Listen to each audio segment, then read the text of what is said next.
চট্টগ্রামে সংঘর্ষের সময় অস্ত্রধারী যুবকদের মধ্যে একজনের পরিচয় নিশ্চিত করতে পেরেছে দ্য ডেইলি স্টার। তিনি মুরাদপুরে যুবলীগ নেতা হিসেবে নিজেকে পরিচয় দেন। আচ্ছা, এই মেসেজটা তোমাকে কারা পাঠাইছে? এই লিস্টটা কে পাঠাইছে এটা বলো তো? এই এপিএস অমিতি পাঠাইছে, নফলের এপিএস।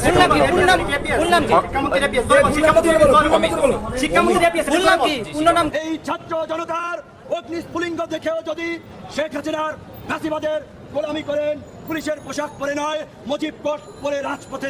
সম্মানিত দর্শক, সম্পূর্ণ ভিডিওটা দেখলেন। ভিডিওটা কেমন লাগলো আপনারা মহম্মদ মতামতগুলো কমেন্ট বক্সে জানিয়ে যাবেন। দর্শক, এই সেনা প্রধান কি বলল, যে ছাত্রদেরকে হামলা করার মূল কারণ কি এবং তাদেরকে কেন হামলা করলো, তাদের রাস্তাঘাটে তাদের যে কোটা আন্দোলন যা বিরোধী, তাদেরকে তাদের দাবি যে পর্যন্ত না মানবে তারা রাস্তা থেকে সরবে না এবং তাদেরকে সরানোর জন্য রাস্তার পাশ থেকে এবং রাস্তা দিয়ে চলাফেরার মানুষগুলোকে তাদেরকে কি সহযোগিতা করলো, তাদের জন্য এই মূল ভিডিওটা কি এবং কেন হয়েছে তা আপনারা দেখলেন। কেমন লাগলো ভিডিওটা আমরা মতামতগুলো কমেন্ট বক্সে জানিয়ে দেবেন। দর্শক, ছাত্রলীগের নেতা কর্মীরা যে মারলো, কার হুমকিতে মারলো, এই বক্তব্যটি সেনা প্রধান কি বললো এবং প্রধানমন্ত্রী কি বললো, এই মতামতগুলো কমেন্ট বক্সে জানিয়ে যাবেন। যে আমাদের ভিডিওতে মৌলিক দেশের পরিস্থিতি উৎসর্গ করা মধ্যে একজনের পরিচয় নিশ্চিত করতে পেরেছে দ্য ডেইলি স্টার।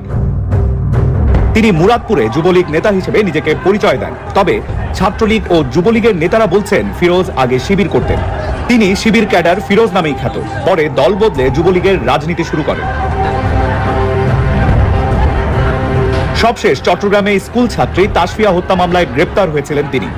পুলিশ জানায় 2011 সালের 4 ফেব্রুয়ারি রাতে নগরের প্রবর্তক মোড়ে একটি রোগ নির্ণয় কেন্দ্র থেকে সন্ত্রাসীরা 11 লাখ টাকা লুট করে নেয়। মারধর করা হয় একজন চিকিৎসককে। ডাকাতি ঘটনার পরদিন নগরের বাইজিদ থানার কয়লাঘর এলাকা থেকে শিবির ক্যাডার মোহাম্মদ ফিরোজ ও মুনিরুজ্জামানকে গ্রেপ্তার করে পুলিশ। পরে ফিরোজের পাঁচলাইশের আস্তানা থেকে 12 রাউন্ড গুলি ভর্তি 2টি বিদেশি পিস্তল, 3টি গুলি সহ একটি ম্যাগাজিন, একটি একনলা বন্দুক, একটি বন্দুকের ব্যারেল, 3টি কার্তুজ, 2টি চাপাতি উদ্ধার করা হয়। আচ্ছা, এই মেসেজটা তোমাকে কারা পাঠাইছে? এই লিস্টটা কে পাঠাইছে এটা বলো তো? এই এপিএস অমিতি পাঠাইছে, নফলের এপিএস।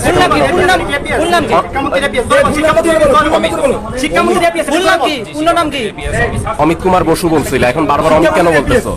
এদিকে তাকাও, এদিকে তাকাও। আচ্ছা, তুমি মানে কোনো উদ্দেশ্য জানো না কেন টাকা দিছে? এই ক্যাম্পাসে কতক্ষণ ছিল? আজকে যে গ্যাঞ্জাম হচ্ছে জানতিস ক্যাম্পাসে, তারপরে তুই আসলি কেন? কতক্ষণ ছিল? তুই জানিস না যে আজকে ঝামেলা হচ্ছে? তুই যে 10,000 টাকা দিলি কেন দিছিস? তোর উদ্দেশ্য কি? তোমার কাছে কি ওই এপিএস এর নাম্বার আছে না, ফোন নাম্বার আছে না? ফোন আছে তাই না? আচ্ছা, নাম্বার আমরা নিব, সমস্যা নেই।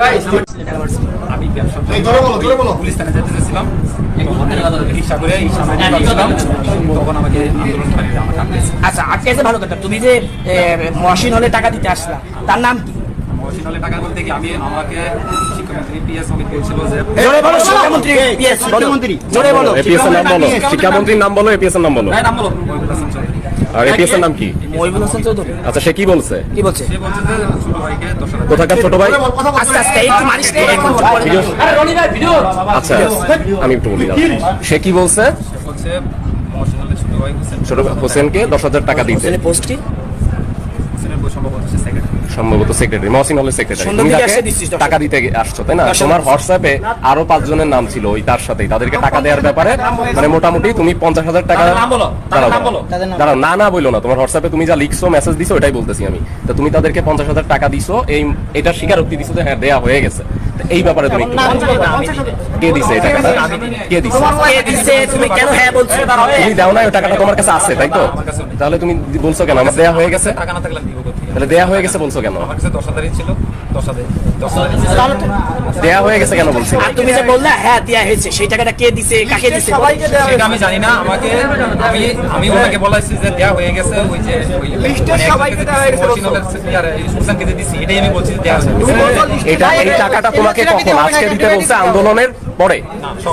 সকালে দিতে বলছে, আন্দোলন শুরু হওয়ার আগে। ভাই ওই পাঁচজনে দিছো, কখন ওই পাঁচজনের নাম বল। পাঁচজনের নাম নাম জানি। এই যে সাউ পাড়া নাম জানোস না? না, আগে লিস্টে নাম দিন, লিস্টে। এই আচ্ছা, এই মেসেজটা তোমাকে কারা পাঠাইছে? এই লিস্টটা কে পাঠাইছে এটা বলো তো? এই এপিএস অমিতই পাঠাইছেন, অফিলের এপিএস। ফুল নাম কি? ফুল নাম কি? ফুল নাম কি? শিক্ষামন্ত্রী ফুল নাম কি? পূর্ণ নাম কি? অমিত কুমার বসু বলছিল, এখন বারবার অমিত কেন বলতেছো? এদিকে তাকাও, এদিকে তাকাও। আচ্ছা, তুমি মানে কোনো উদ্দেশ্য জানো না কেন টাকা দিছে? তুমি এই ক্যাম্পাসে কতক্ষণ ছিল? আজকে যে গ্যাঞ্জাম হচ্ছে এটা জানতিস ক্যাম্পাসে, তারপরে তুই আসলি কেন? কতক্ষণ ছিল? তুই জানিস না যে আজকে ঝামেলা হয়েছে কেন? ঝামেলা আছে। তুই যে 10,000 টাকা দিলি কেন দিছিস? তোর উদ্দেশ্য কি? তোমার কাছে কি ওই এপিএস এর নাম্বার আছে না, ফোন নাম্বার আছে না? ফোন আছে তাই না? আচ্ছা, নাম্বার আমরা নিব, সমস্যা নেই। তার সাথে কখন কথা হয়েছে? সন্ধ্যার দিকে, মানে টাকা দিয়ে তুমি তাকে জানাইছো যে আমি টাকা দিয়ে দিছি, ফোনে জানাই দিছো? জানাইছো। সে কি বলছিল তোরে? আর সে কিছু বলে না।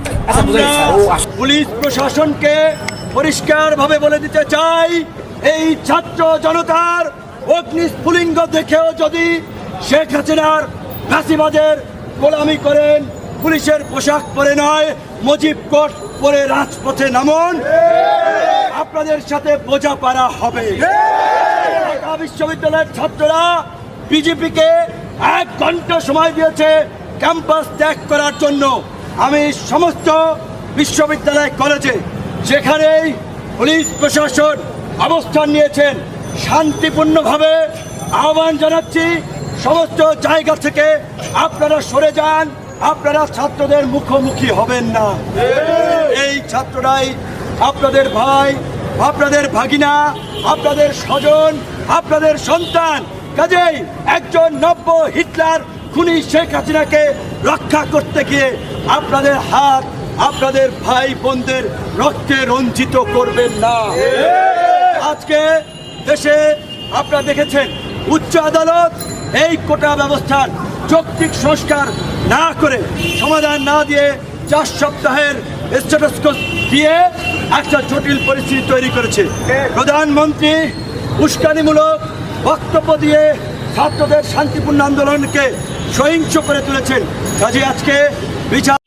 সম্মানিত দর্শক, সম্পূর্ণ ভিডিওটা দেখলেন। ভিডিওটা কেমন লাগলো আপনার মতামত মতামতগুলো কমেন্ট বক্সে জানিয়ে যাবেন। দর্শক, এই সেনা প্রধান কি বলল, যে ছাত্রদেরকে হামলা করার মূল কারণ কি এবং তাদেরকে কেন হামলা করলো, তাদের রাস্তাঘাটে তাদের যে কোটা আন্দোলন যা বিরোধী, তাদেরকে তাদের দাবি যে পর্যন্ত না মানবে তারা রাস্তা থেকে সরবে না, এবং তাদেরকে সরানোর জন্য রাস্তার পাশ থেকে এবং রাস্তা দিয়ে চলাফেরার মানুষগুলো তাদেরকে কি সহযোগিতা করলো, তাদের জন্য এই মূল ভিডিওটা কি এবং কেন হয়েছে তা আপনারা দেখলেন। কেমন লাগলো ভিডিওটা আমরা মতামতগুলো কমেন্ট বক্সে জানিয়ে দেবেন। দর্শক, ছাত্রলীগের নেতা কর্মীরা যে মারলো, কার হুমকিতে মারলো, এই বক্তব্যটি প্রধান কি বললো এবং প্রধানমন্ত্রী কি বললো, এই মতামতগুলো কমেন্ট বক্সে জানিয়ে যাবেন। যে আমাদের ভিডিওতে মূলিক উৎস দেশের পরিস্থিতি উৎসর্গ করা।